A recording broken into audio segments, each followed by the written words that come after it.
Dr. Cristiano Grisa Estivalete, formado na Universidade Federal de Santa Maria, do Rio Grande do Sul, atuante em saúde sexual masculina desde 2012.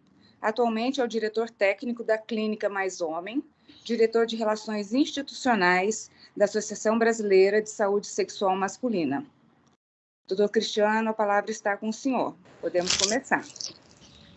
Muito obrigado, Mônica. Muito obrigado pelo convite, pela oportunidade de participar de uma ação de saúde preventiva, né? E é muito gratificante, muito interessante que eu sou médico do trabalho, né? Sou médico do trabalho já há 20 anos, trabalhando nessa área de saúde ocupacional. Sei bem como a gente trabalha nessa área aí que vocês coordenam aí no TRF1, né? Periódicos, admissionais, demissionais, e toda a problemática, às vezes, que é caçar um funcionário para fazer um exame periódico. Às vezes a gente tem que puxar meio pela orelha para conseguir trazer o exame, né? Bom, então, sou médico já há mais de 20 anos, certo? E trabalho na área de saúde sexual há 10 anos. É uma área que a gente não está ainda regulamentada adequadamente, e muitas vezes nós pensamos que quem trata disso é o urologista. Porém, nós temos, digamos assim, três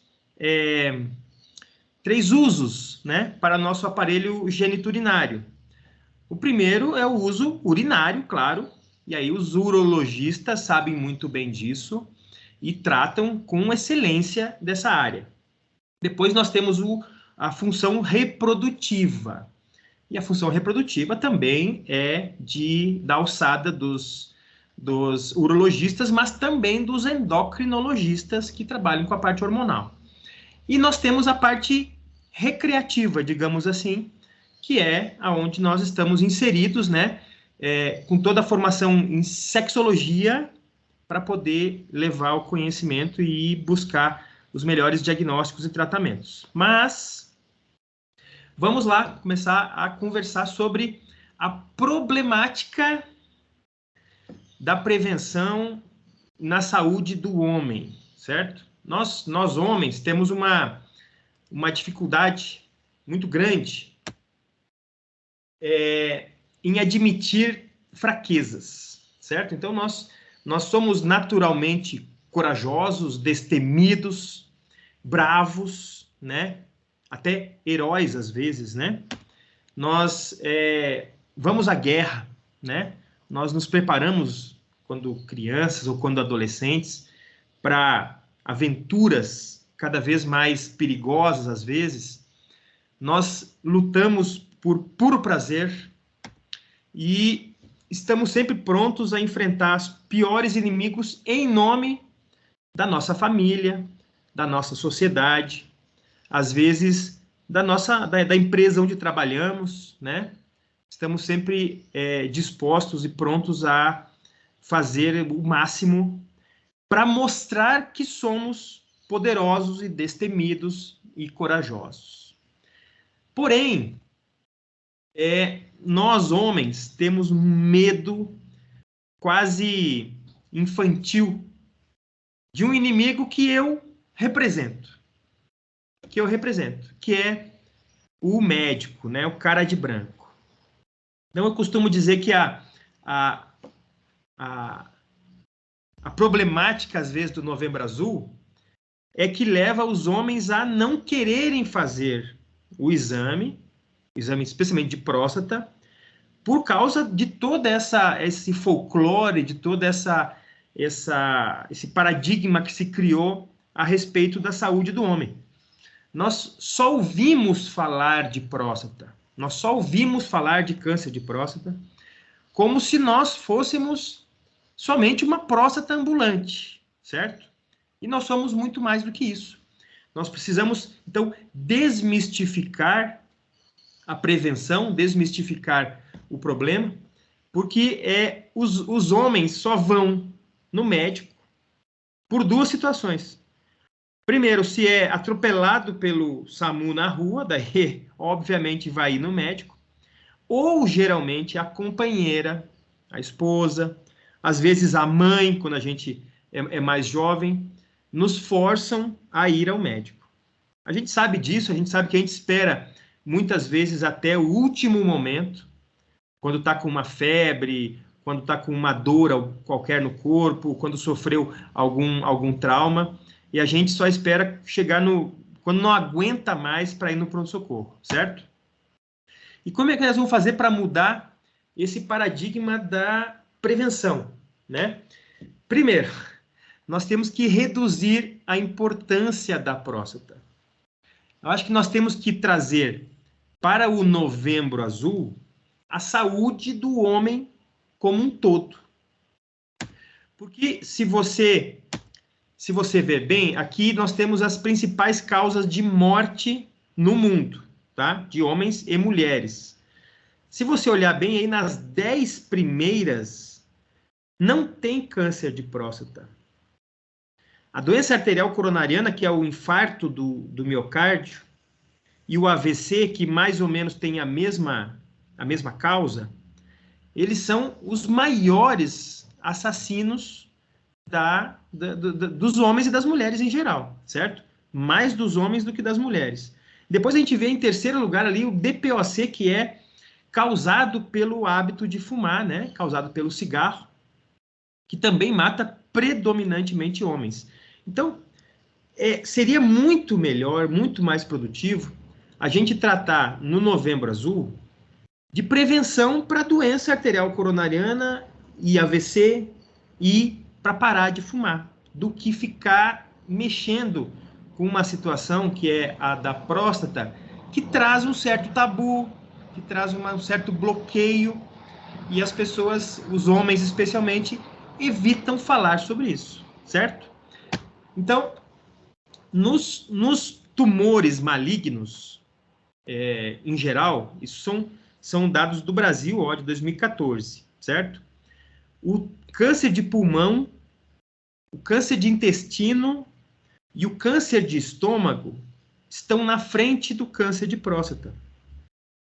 Então, seria muito mais importante a gente criar campanhas de conscientização para se fazer colonoscopia, endoscopia digestiva, do que exame de próstata, correto? Nós teríamos também uma grande...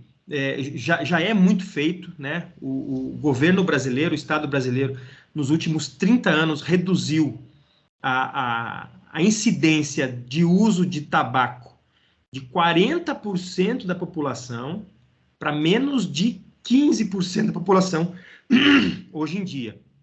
Então, nos últimos 30 anos, nós reduzimos aí mais da metade da proporcionalidade de fumantes na nossa sociedade. E isso é uma vitória extraordinária. Eu sou uma prova disso, eu já deixei de fumar há mais de 5 anos, então sou a prova de que dá para parar de fumar, e parar de fumar traz vantagens para a gente, certo? Então, a gente fica pensando, mas o que eu devo fazer e a partir de que idade? Bom, desde que a gente se entende por gente, a gente tem que ter sempre em mente uma alimentação saudável, certo? O Hipócrates, que é o pai da medicina, já falava que faz do alimento o teu remédio. Nós somos o que nós comemos. E nós demonstramos na nossa saúde toda a variedade de alimentos e toda a quantidade de alimentos que a gente ingere. A gente sabe que às vezes o dia a dia dificulta uma boa alimentação, ou melhor, facilita uma má alimentação. Muitas vezes você está aí na sua repartição, no seu setor, e é mais cômodo você comer um lanche, pedir um lanche, ou às vezes ter um biscoito guardado na gaveta, do que você comer uma alimentação saudável. Os buffets de self-service, eles agem tanto para o bem quanto para o mal. Eu fico observando às vezes no self-service eles deveriam colocar sempre a salada no começo do buffet, né? E eu vejo muitos self-service que colocam a salada no final do buffet, porque a salada não dá lucro para o self-service, porque ela é levinha, quase não pesa e ocupa muito espaço no prato. E a gente começa servindo pelo arroz e feijão, e quando chega lá na salada não cabe mais nada, não é mesmo? Então, a alimentação saudável a gente deve sempre levar em consideração. Outra coisa é a atividade física. A atividade física regular, ela não serve somente para a gente manter um corpo legal, um corpo sarado, ou para manter uma boa capacidade cardiorrespiratória. A atividade física serve para a gente manter a amplitude dos nossos movimentos, né? Para a gente manter os nossos ligamentos com mobilidade, com elasticidade. Serve para a gente manter o viço da nossa pele, o viço das nossas glândulas, porque elas dependem da atividade física para trabalhar. E também a atividade física serve como um alerta.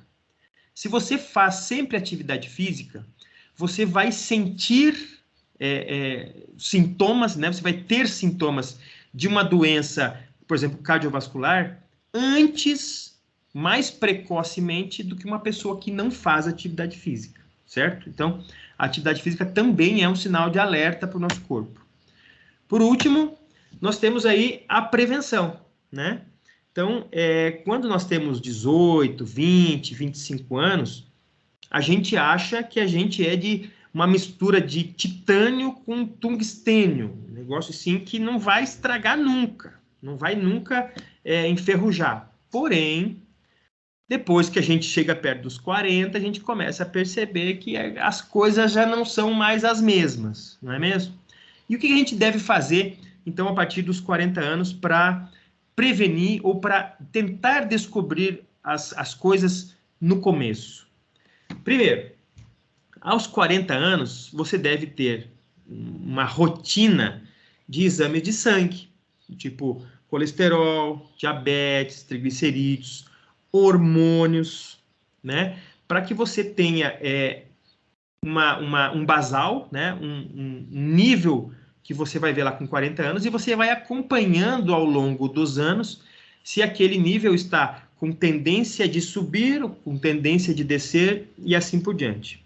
O segundo é que, pelo menos, com 40 anos, você faça um teste de esteira, aquele teste ergométrico, para você ver como é que está o seu coração no limite do batimento cardíaco. A gente, às vezes, que está mais sedentário, que trabalha sentado, a gente acostuma o nosso coração a trabalhar num ritmo muito ruim. Quando a gente leva ele ao máximo, ao extremo da sobrecarga, a gente pode ver se ele está trabalhando bem ou não.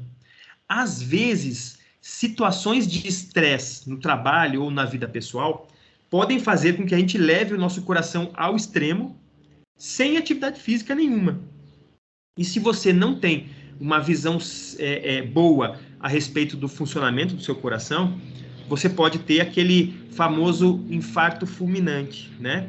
Aquela situação de estresse ou de muito nervosismo que, às vezes, a gente já ouviu falar em várias situações, leva a uma arritmia cardíaca, até um óbito, uma pessoa que estava absolutamente em sedentária e repouso, certo?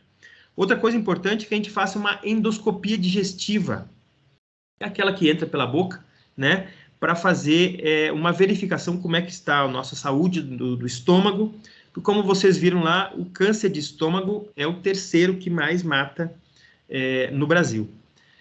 Por último, o dermatologista.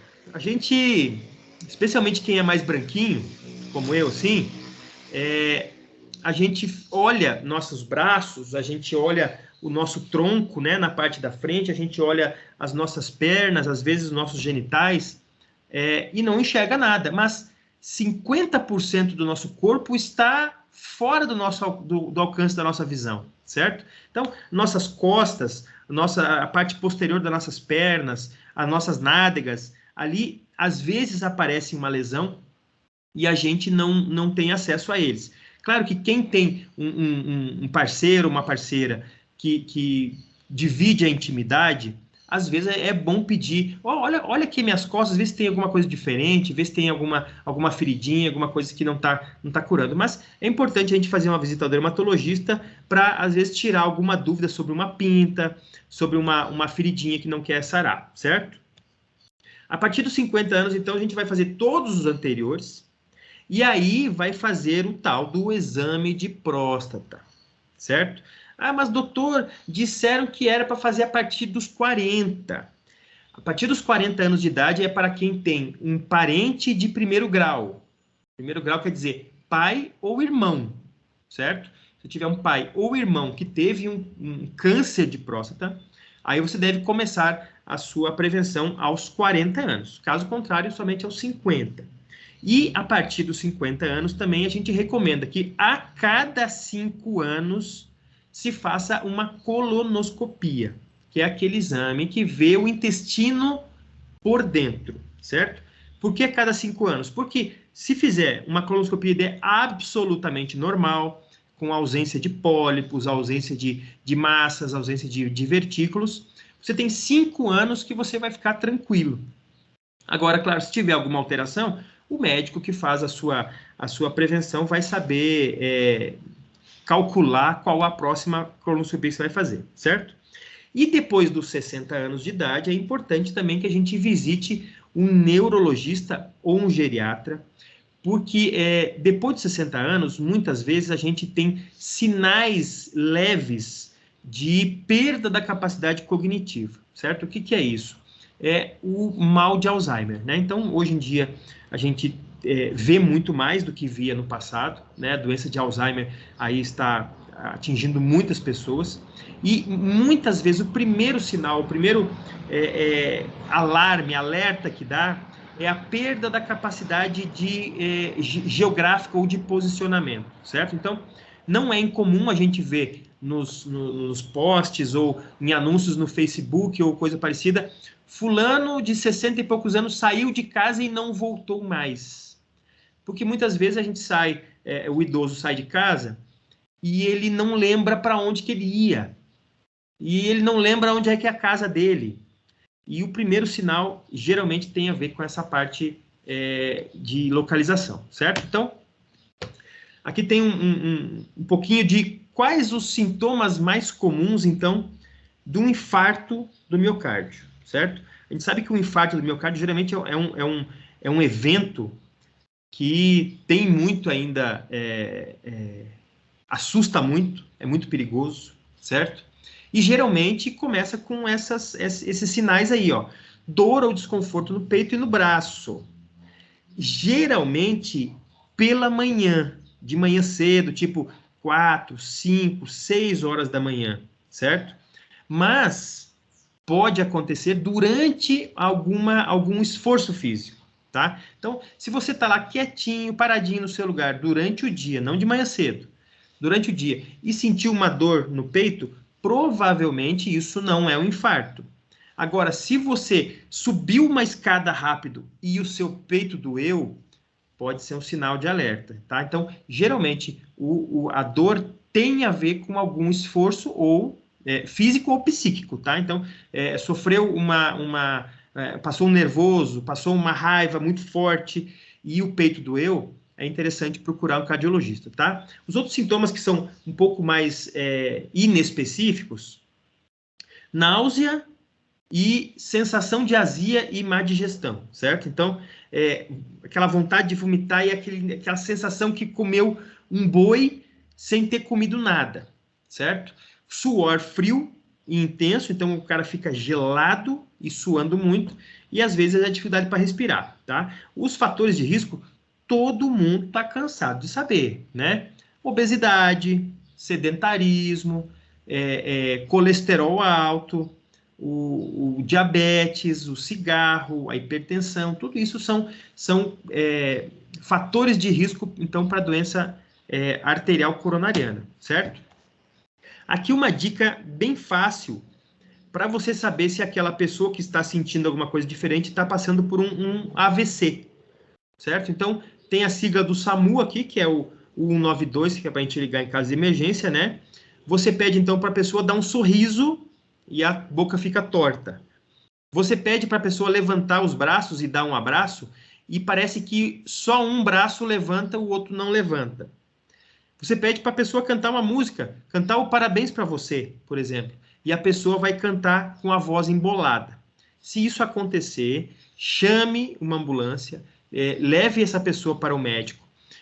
O AVC também, há um pouco de tempo atrás, era praticamente um passaporte dessa para melhor, né? Hoje em dia a gente tem tratamentos com trombolíticos, medicações que desmancham o trombo, que podem ser muito eficazes nas primeiras horas de aparecimento do AVC. Então a gente chama de golden hour, né? A hora dourada, aquela primeira hora que você notou o AVC e leva a pessoa para o hospital, consegue-se fazer uma medicação que faz com que aquela vascularização seja recomposta, certo?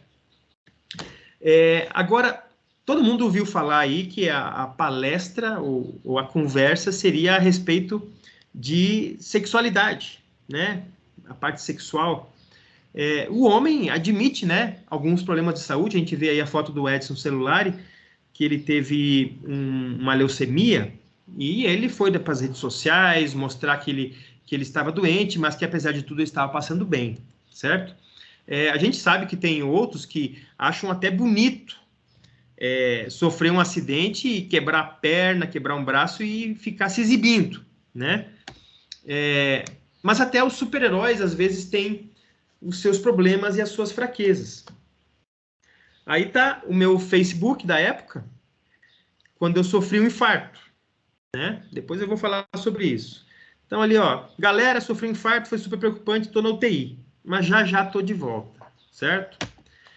Você também já deve ter visto algum post, esse aí é um post fake, né? Fake news, mas tá lá, ó. Pessoal, tô com câncer, mas tô de boa, né? Todo mundo também já viu algum post nesse sentido. Agora, alguém já viu um post como esse? Brochei, desculpa, brochei, ou fui mais rápido do que a velocidade da luz? Acho que ninguém viu, né? Porque tem certas coisas que o homem tem mais dificuldade ainda de falar. E isso diz respeito à saúde sexual, né? Então eu quero compartilhar com vocês um pouco da minha história. Como é que a pessoa decide mexer com saúde sexual, né? A gente, na faculdade, um quer ser cirurgião, outro quer ser clínico, outro quer ser pediatra, outro quer ser oftalmologista, mas ninguém quer ser médico da saúde sexual de homens, né? A gente não ouve falar isso na faculdade. Então, aos 34 anos, ó, eu pesava 150 quilos, certo? Tinha uma vida bem difícil, muito estresse, fumava nessa época e tinha um garotinho bonito aí, que é o meu filho caçula, mas tinha uma vida completamente desregrada, certo? Não tinha horário para dormir, só tinha horário para acordar, o trabalho às vezes se estendia até 10, 11 horas da noite, e acabou que aos 37 anos de idade eu tive um infarto agudo do miocárdio, certo? Eu estava numa aula na Fundação Getúlio Vargas, eu fazia um MBA na época, estava passando por um processo pessoal bem complicado, um divórcio, e tinha sob minha coordenação uma equipe médica, e nós tínhamos muitos e muitos pacientes que davam problemas todos os dias, e isso levou a um pico de estresse que me fez infartar durante a aula na Fundação Getúlio Vargas, certo? Ainda bem, eu cheguei no hospital a tempo. A gente sabe que muitas vezes o infarto em jovens causa uma mortalidade maior. Graças a Deus eu cheguei na hora certa no hospital. Fui submetido a um procedimento de angioplastia, né, um cateterismo. Foi lá e consertou a artéria que estava bloqueada, certo? Aí, ó, 30 milímetros de um stent, 3 centímetros de stent lá dentro da artéria coronária, certo? Aí, 4 anos depois, eu já estava assim, já tinha virado a chave, já tinha virado um atleta, corredor de meia maratona, aí no caso foi meia maratona do Rio de Janeiro. E em 2017 eu corri a maratona em Buenos Aires. Então, de um cara que era sedentário, eu virei um atleta maratonista. Vocês não sabem o trabalho que dá correr uma maratona. Porque não é só a maratona, né? É toda a preparação, meses e meses de treinamento intenso que desgastam bastante a gente. Porém, naquela época eu tinha passado, então, juntamente com o infarto, eu tinha passado por um problema sexual, problema de disfunção erétil, com 37 anos de idade, né? Eu estava muito mal de saúde, estava muito mal de vida, e acabei passando por esse problema e fui atrás de ajuda.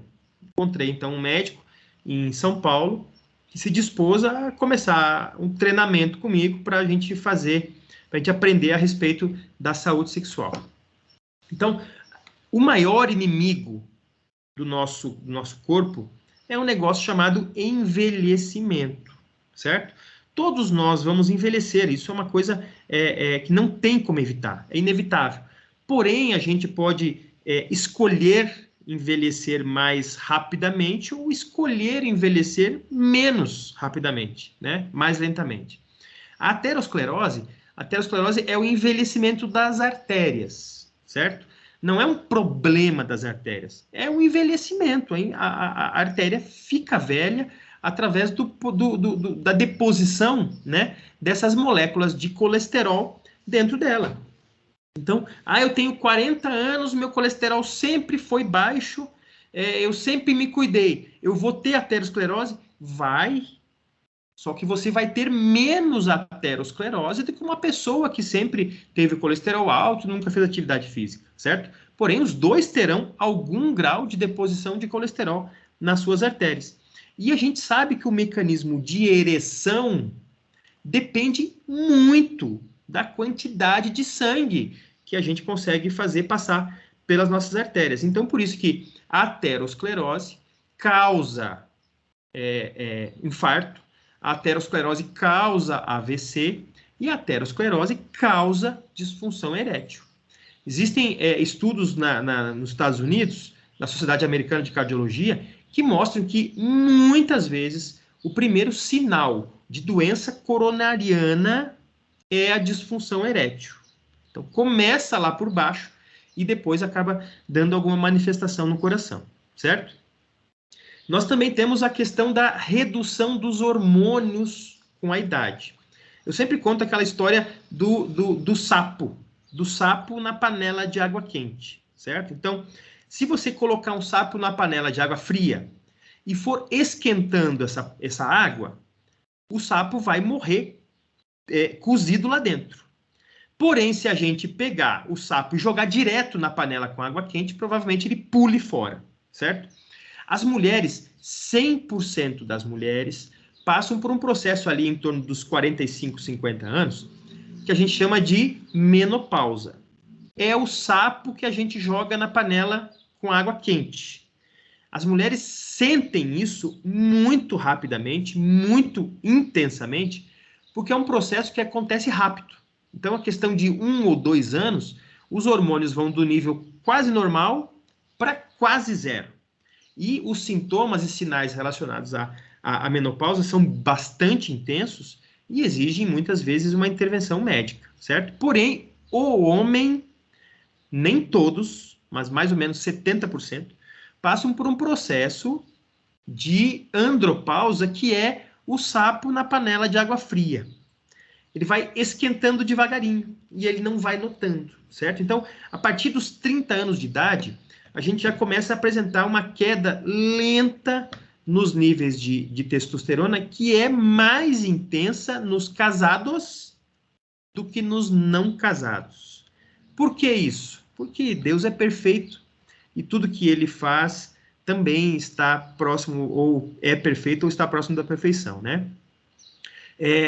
Os homens que casam e têm filhos, o filho não precisa mais de um pai que sai por aí empinando moto no meio da rua, não é mesmo? O filho não precisa mais de um pai que saia por aí brigando, arrumando briga em bar ou em outros lugares. Então, uma estratégia da natureza é fazer com que após o nascimento dos filhos e com o convívio dos filhos, essas pesquisas foram feitas exatamente para mostrar a relação do convívio de crianças com os homens, né?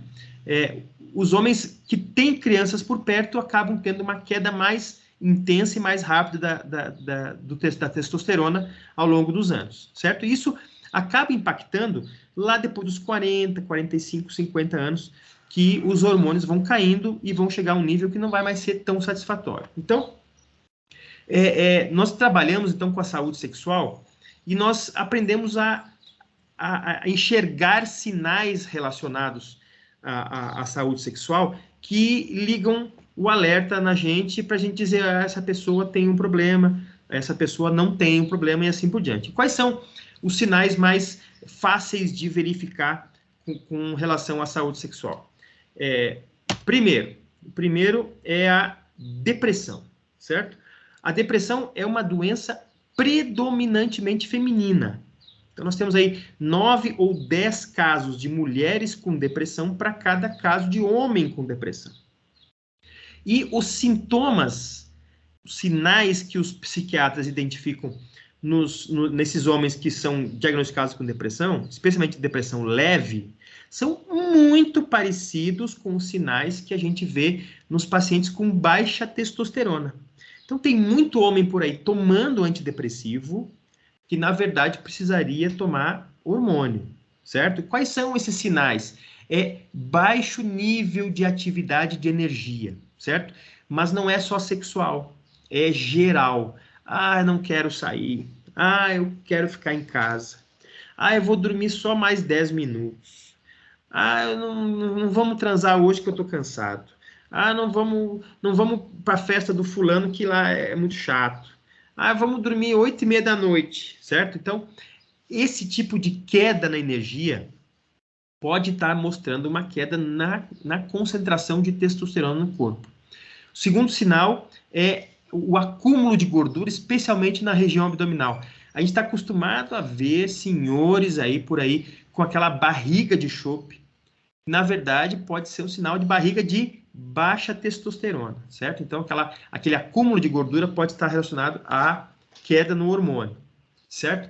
E também as disfunções sexuais, né? Seja por queda no desejo, falta de desejo, ou por falhas na ereção. Vai ter a ereção e a ereção não se sustenta, às vezes não fica tão boa como era antes, certo? O segundo sinal que a gente costuma ver muito é a baixa autoestima.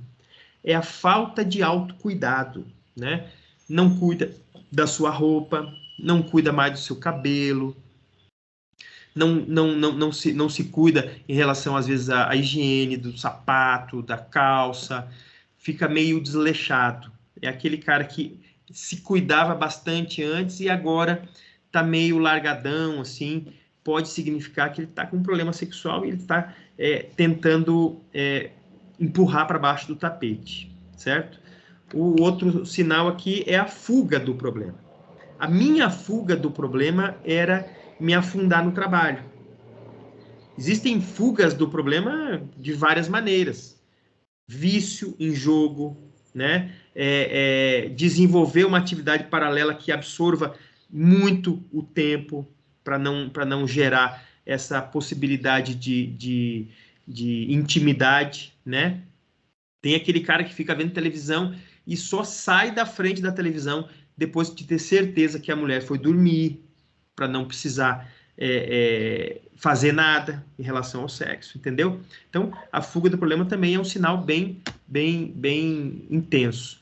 Depois nós temos aqui as soluções paliativas, né? Essas são perigosíssimas, especialmente em relação aí à estabilidade, né, emocional e conjugal, né? Então, às vezes, por causa de uma falha ou por causa de uma insatisfação, a gente acaba procurando coisas fora do casamento que são caras e perigosas, certo? Porque o problema não está no relacionamento e nem está na esposa. O problema vai junto com esse homem e ele vai reapresentar o problema, às vezes, poucos meses depois, certo?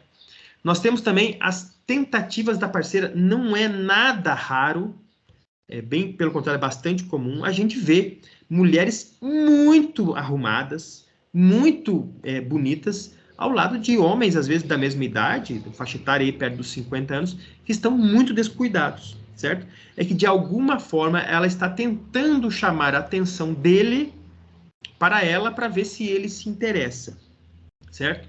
Então, no consultório, às vezes, a gente recebe muitos desses pacientes com o casal, né? A mulher leva o homem até a consulta e a gente nota que ela está tentando há bastante tempo mudar a cabeça dele. E de todos eles aqui nós temos o que a gente costuma ver bastante, que é o abuso de medicamento. Às vezes não é só um do casal que faz isso, mas muitas vezes os dois. Remédio para dormir, remédio para acordar, remédio para abrir o apetite, remédio para tirar o apetite. E os famosos estimulantes, né? Cialis, Viagra, o azulzinho que a gente encontra às vezes aí, fora da farmácia, né? Os genéricos hoje que estão muito baratos, muito acessíveis, Tadalafila, Sildenafila, e que são um perigo, né? Quando você usa uma medicação de forma autônoma, sem a orientação de um profissional e sem, às vezes, a necessidade de usar aquela medicação, certo? Então, o que isso tudo ocasiona? A divergência, né? A divergência, o divórcio, as brigas, o sofrimento dos casais, certo? E a forma mais fácil de você resolver o problema é você procurar ajuda de um profissional que entenda, de um profissional que tenha sensibilidade, que tenha responsabilidade e que tenha vivência na área sexual, né? A área sexual tem muitos meandros bem difíceis de trabalhar, bem complexos, e muitas vezes procurar um urologista não é a solução mais adequada, certo? Nós já ouvimos falar sempre aí na questão do Outubro Rosa, né? O Outubro Rosa foi criado bem antes do Novembro Azul, na questão dos meses temáticos, né? O Outubro Rosa, acho que, se não me engano, foi o primeiro de todos. E lá as mulheres aprendem a fazer o autoexame das mamas. Então, procurar nódulos, procurar retrações, procurar diferenças na pele, procurar, às vezes, secreção nos mamilos, para tentar descobrir o câncer de mama num estágio bem inicial. Mas aí nunca ninguém ouviu falar, né, de autoexame do pênis. Você já ouviu falar? Não. Nunca ninguém falou, porque isso aí não é falado. Você consegue ver a diferença dessas duas bananas? Que uma está bem bonitinha, bem reta, e a outra está completamente torta. Então, nós temos um problema conhecido como doença de Peyronie. Ele começa geralmente depois dos 40, 45 anos de idade. E começa com um nódulozinho bem pequeno dentro do pênis, certo?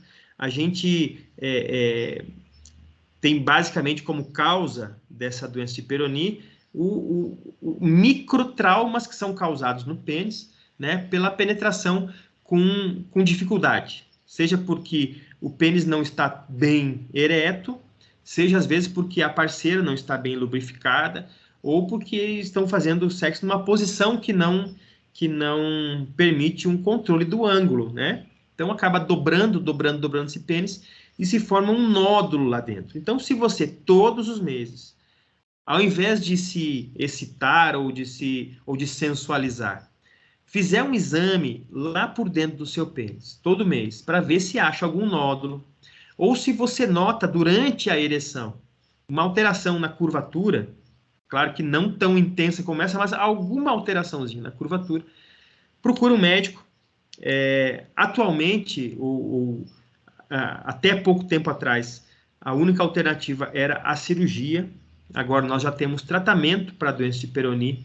sem cirurgia, certo? Então, é importante, assim como qualquer outro caso, descobrir precocemente. A gente sabe que quanto mais precoce a gente descobrir, maiores as chances do tratamento funcionar, maiores as chances da gente voltar a ter uma vida normal e menor o sofrimento, né, desse portador desse problema. Então, queria agradecer muito a todos aí pela paciência, né? E como é que eu volto aqui, gente? Voltei.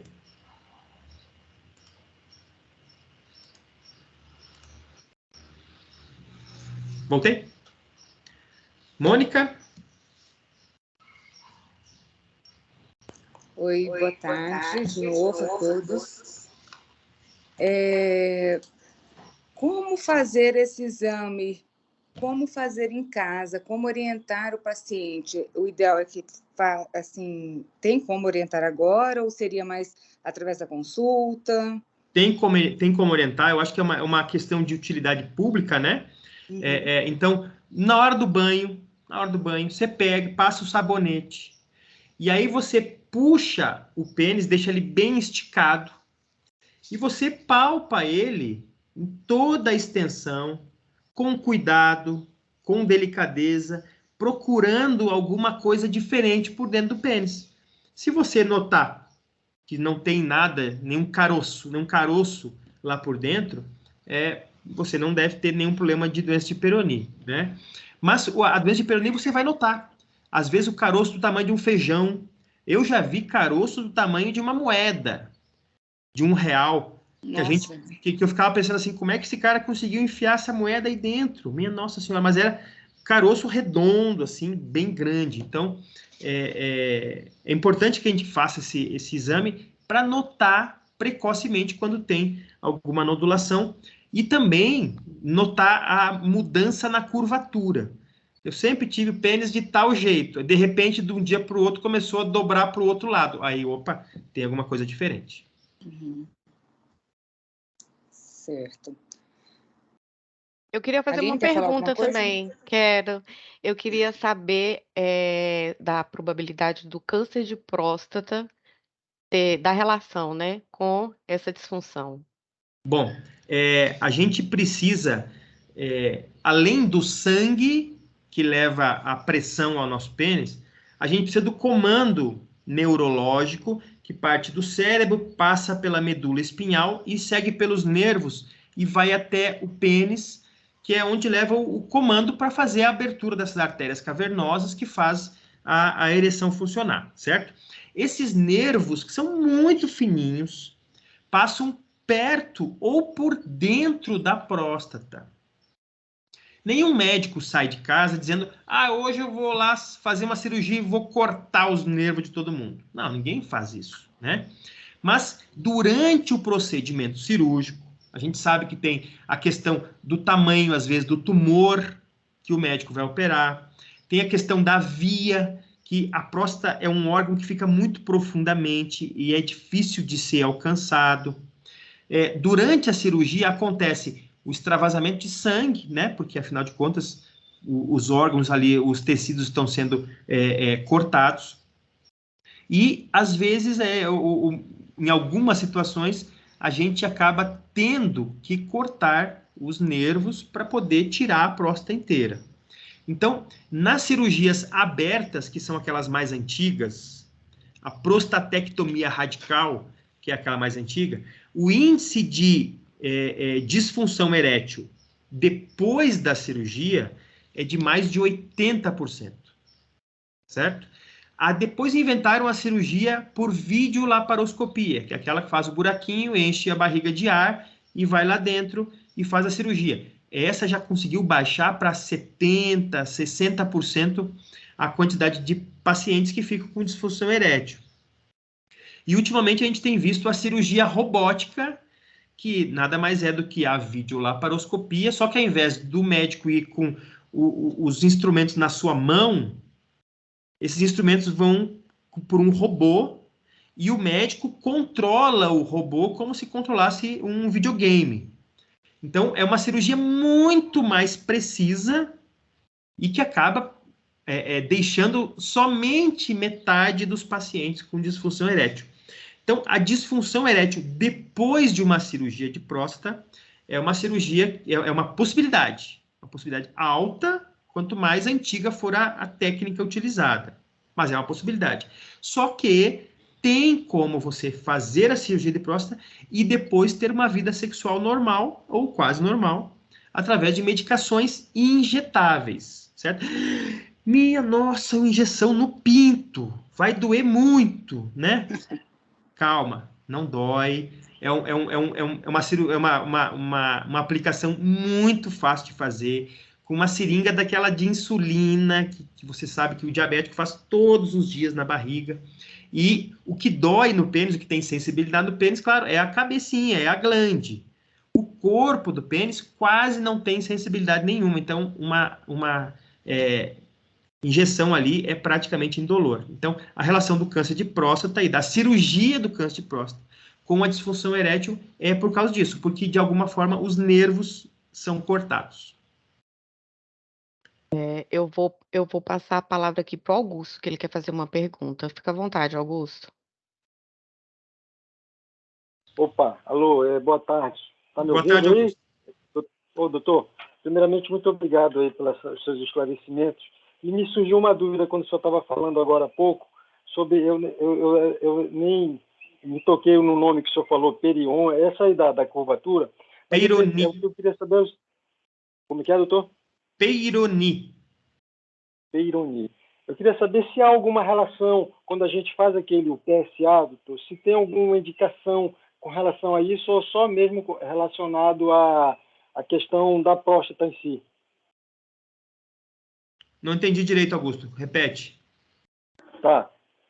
Essa peironi, se ela tem alguma relação quando a gente faz aqui o PSA, o exame de sangue, se é algum indicativo que a gente tenha, não tem nada a ver. Doutor. Em relação à doença de Peyronie, não tem exame de sangue e muitas vezes até o exame de imagem ele não consegue detectar direitinho o Peyronie. O Peyronie, o exame mesmo é do médico. O médico tem que palpar, sentir o nódulo para poder diagnosticar o problema. Certo. E o primeiro estágio, como o senhor falou, seria fazer esse autoexame mesmo, né? Poder Exatamente. ver se tem alguma coisa e aí já procurar o urologista para ver com mais detalhamento, é isso? Exatamente. O autoexame vai detectar a doença num estágio muito inicial, porque às vezes esse carocinho dói, né? E você sabe que não é comum a gente sentir dor nesse lugar, aí a gente realmente pega ele e não sente dor de forma nenhuma, mas se você palpar e tem um carocinho e às vezes é doloroso, tem que procurar ajuda para tratar o mais cedo possível. Teve a Ana Carolina aqui falou a respeito do câncer de pênis. Primeiro, sintoma do câncer de próstata, certo? O que eu vou sentir no câncer de próstata? É uma palavra só. Nada. Certo? O câncer de próstata não dá sintoma nenhum. Você só vai ter sintoma se ele já tiver bastante avançado. Correto? Então, por isso a importância do exame, do PSA, da visita ao urologista depois dos 50 anos, porque o câncer de próstata não dá sintomas de forma precoce. Tá? Agora, o câncer de pênis, se eu puder resumir o câncer de pênis em uma palavra, higiene. Higiene. O câncer de pênis tem a mesma causa do câncer de colo do útero, certo? Que é o HPV, aquele vírusinho safado que causa um monte de coisa, certo? Então, o HPV é uma família de vírus bem grande que causa, entre outras coisas, a verruga comum, causa aquele tal de crista de galo, que é o chamado condiloma, causa também câncer de colo de útero, câncer de pênis, entre outros. Então, o vírus em si, ele odeia higiene. Então, quanto mais e melhor você cuidar do seu amiguinho, quanto mais e melhor você lavá-lo, você vai ter menos problemas, certo?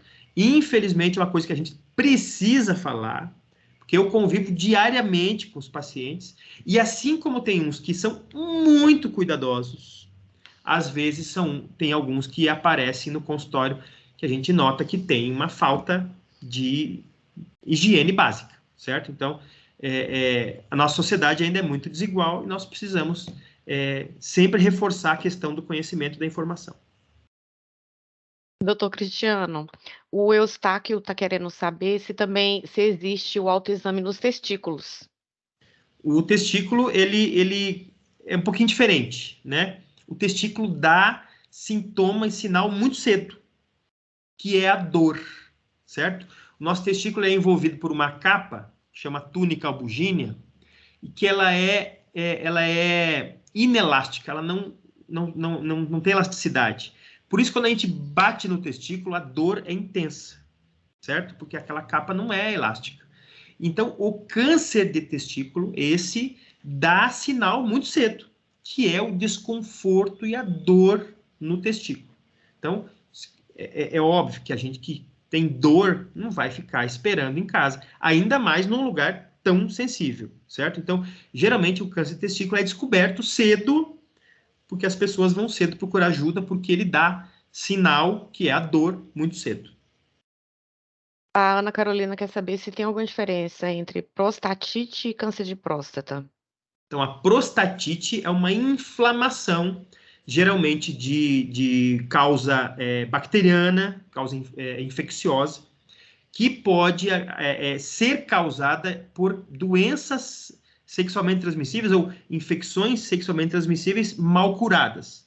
Então, a gente sabe lá que a gonorreia, a clamídia, essas infecções podem causar prostatite se não for bem tratadas.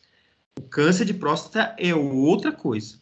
O câncer é o crescimento de uma célula, de uma linhagem de células do nosso próprio corpo, que simplesmente perde o controle e sai se multiplicando de forma descontrolada e causa o câncer. Então, isso é o câncer de próstata, certo? Não pode ser confundido uma coisa com a outra. E, ao contrário do câncer de próstata, a prostatite dá sinais, dá sintomas, que são, às vezes, dificuldade para urinar, aquela dificuldade para começar a urina, mudança na cor e no cheiro do esperma. Então, o nosso esperma tem uma cor característica. Se ele começar a ficar marronzado, amarelado, você tem um problema ali que você deve investigar a sua próstata. Uma coisa que eu também não ouço falar, eu tenho 2 filhos, 2 meninos. Quando que a gente deve começar a levar os meninos no urologista? A gente não precisa levar os meninos ao urologista, certo? Lá na primeira infância, até os 3, 4 anos, a ocorrência de infecções urinárias nos meninos é muito inferior do que das meninas, certo? Se começar a aparecer infecção urinária lá naquela idade, então será necessário levar ao urologista. Outra coisa é se a glande do pênis sai para fora ou não sai para fora, certo? Se o menino consegue colocar para fora, consegue fazer a higiene daquela região ali, cuidar direitinho, não tem problema nenhum. Mas, se não consegue, ou se tem um excesso muito grande de pele, deve ser levado no urologista para ver se precisa fazer a cirurgia de fimose ou não. Então, ao contrário das meninas, que tem que ir no ginecologista logo no começo da vida sexual, os meninos não têm essa necessidade, porque os problemas ali, digamos, são bem inferiores aos das meninas. O Roberto quer saber se o excesso de relação sexual causa algum tipo de doença e o que caracteriza esse excesso. Como é conceituado o excesso? O excesso, por si só, já pode ser uma doença, né? Então, existem pessoas que têm vícios, né? E esses vícios são das mais variadas formas. Tem pessoas que são viciadas em jogo, pessoas que são viciadas em álcool, pessoas que são viciadas em outras coisas, sei lá, cigarro, drogas, e tem pessoas que são viciadas em sexo, né? Compras tem muito hoje em dia. Então, o excesso de relação sexual vai ser notado quando a sua parceira ou seu parceiro reclamar, né, ou se sentir de alguma forma invadido com esse excesso, ou se de alguma forma esse excesso estiver causando culpa, remorso em algum dos dois envolvidos, ou se estiver causando problemas no seu dia a dia, né? Eu vou deixar de fazer uma outra coisa para fazer sexo, eu vou deixar de trabalhar para fazer sexo, eu vou deixar de sair de casa, aí isso também é uma situação onde pode estar caracterizado o excesso, né? As pessoas perguntam, doutor, mas qual é a média de relações? Então, costumo dizer que tem de 1 a 2 relações por semana, é a média do brasileiro, quer dizer que metade das pessoas está acima disso e metade das pessoas está abaixo disso. Eu recebo pacientes no consultório que têm relações 7 dias por semana, todos os dias. E recebo pacientes no consultório que têm 5 anos que não têm uma relação sexual. Né? Então, é muito variável e, às vezes, os limites, né, os lados da curva, que são os que estão fora do desvio padrão, que são os ruins. O senhor falou voltando nessa doença Peyronie, falou do autoexame, né? Em um estágio avançado, o que essa doença causa? A doença de Peyronie, se não tratada, né, se deixar ela seguir o curso natural dela, leva à impossibilidade de ter relações sexuais, certo? Por 3 fatores. O mais comum é a deformidade. Então, o pênis fica tão torto que impede a penetração.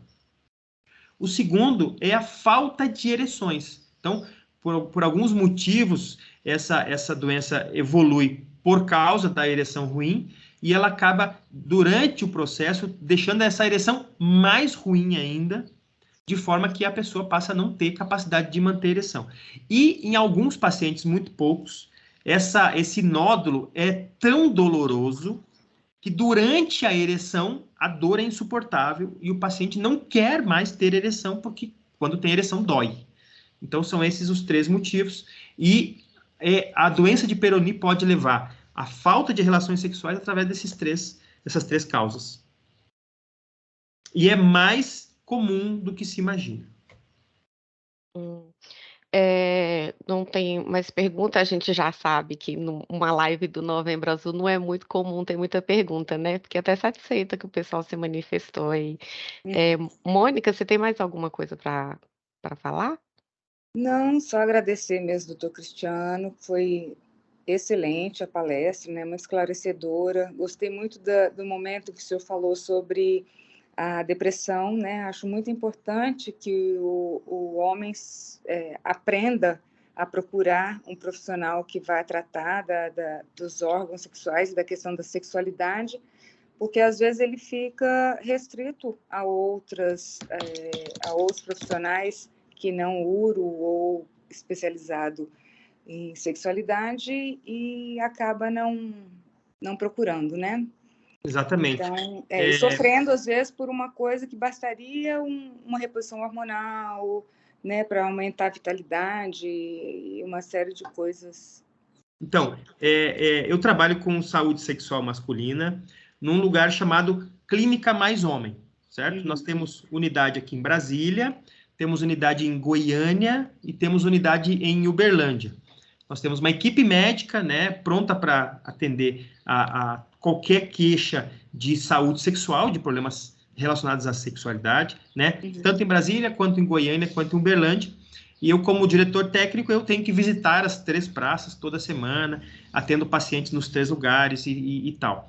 E nós temos uma promoção especial para quem é do TRF, né, que no Novembro Azul nós estamos dando 10% de desconto na consulta e nos tratamentos que forem contratados para quem é do TRF da primeira região, tá? Então, seja servidor ou seja parente de servidor, casado com servidor, tá na promoção. E tem atendimento online, né, doutor? Tem atendimento online que a gente pode fazer também, só combinar. Eu deixei aqui na caixinha de perguntas, deixei o 0800 da clínica, né? Ligação gratuita, 0800 601 3121. Certo. Doutor Cristiano... Ele colocou aqui como colocar, ó, o Auri pediu para colocar o 0800. Eu já coloquei. Está colocado de novo, tá? Tem uma pergunta aqui do Josinei. Se a masturbação é um hábito saudável para a próstata. Bom, tem muito tabu sobre a masturbação, tem muita desinformação, certo?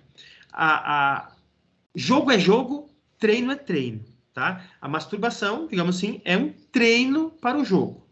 O importante na questão da masturbação é você não se mal acostumar com a masturbação. Então, muitas vezes lá na adolescência, a gente se acostuma com um tipo de pressão, com um tipo de movimento, com um tipo de toque, que a gente não vai encontrar numa relação sexual normal, tá? Então, o importante é não vou me acostumar com isso. Segundo, nem sempre você precisa ejacular para ter um exercício, digamos assim, bom, certo? Só permanecer com o pênis ereto o máximo de tempo possível já está valendo como exercício, certo? Qual é o problema da masturbação? É o excesso. É a mesma coisa daquele do excesso da atividade sexual. O excesso de masturbação também vai fazer você não querer ter relação com uma pessoa normal, com outra pessoa, além de você, certo? Então, a masturbação pode virar um vício e a gente deve evitar isso. A Ana Carolina perguntou aqui do exame do toque retal. O pai faleceu em decorrência dessa doença em 2014, descobriu câncer em 2009 e já estava no último estágio. Fez a cirurgia aberta, retirou toda a próstata e fez todos os tratamentos possíveis, quimio, rádio e hormonioterapia. Teve uma sobrevida de 5 anos. Bom, como eu falei, o câncer de próstata, ele não dá sintoma nenhum, certo? Zero. Acontece que até 30 anos atrás, o único exame que a gente tinha era o toque retal, certo? As coisas caminham, as descobertas científicas caminham em uma velocidade e os consensos médicos caminham um pouco mais atrás, certo? Talvez daqui a 10, 15, 20 anos, a gente ache que exame de toque retal seja uma coisa anacrônica, ultrapassada, obsoleta. A gente sabe que tem exames muito sensíveis hoje, como a ressonância magnética, que podem detectar o câncer de próstata no estágio muito inicial, certo? Mas se você for lá, fez um PSA, o seu PSA está alterado, você fez um exame de ressonância ou de ultrassom, mostrou um nódulo, qual é o problema de você fazer o toque retal, ainda mais se esse toque retal vai ajudar o médico a fazer a biópsia, né? Você acha que a biópsia da próstata é feita por onde? É pelo reto, certo? Então, é um tabu. Você não vai lá namorar o urologista. Você não vai lá sensualizar com o urologista e nem vai estar com roupas sensuais. Você vai estar num exame médico. E isso deve ser encarado como um procedimento médico, certo? Então, o toque retal ainda é utilizado. Talvez no futuro seja dispensado, mas ainda é utilizado. Então, em medicina, a gente tem que usar tudo que estiver ao nosso alcance para ajudar o paciente. Então, vai ser feito o exame de PSA? Vai. Vai ser feito ultrassom da próstata? Vai. Vai ser feito ressonância, se for necessário? Vai.